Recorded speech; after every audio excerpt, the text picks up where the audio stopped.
अस्सलामुअलैकुम नाजरीन, आप देख रहे हैं सूबाई रंग न्यूज़ और इंटरटेनमेंट चैनल और मैं हूं मोमना शहबाज। सबसे पहले नज़र डालते हैं आज की आम खबरों पर। Additional deputy commissioner general Hasan Tariq की ज़ेर सदारत प्राइस मजिस्ट्रेट्स की कारकर्दगी के हवाले से इजलास में रावलपिंडी के तमाम प्राइस मजिस्ट्रेट्स की कारकर्दगी का जायज़ा लिया गया। Additional deputy commissioner Hasan Tariq का कहना था कि आवाम को रिलीफ फ्राहम करना हमारी अव्वलीन तरजीह है। अशे खुर्दनोश की मुकर्रर करदा कीमतों से ज़ायद मुनाफा किसी सूरत काबिल कबूल नहीं है।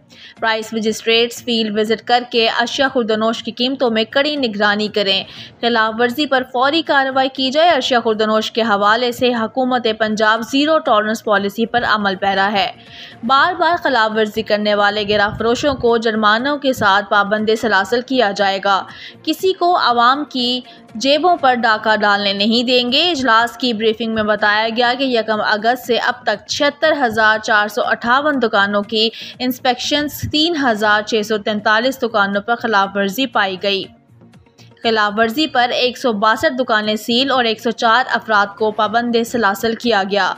1 अगस्त से अब तक 1,53,42,000 रुपये जुर्माना आयद किया गया।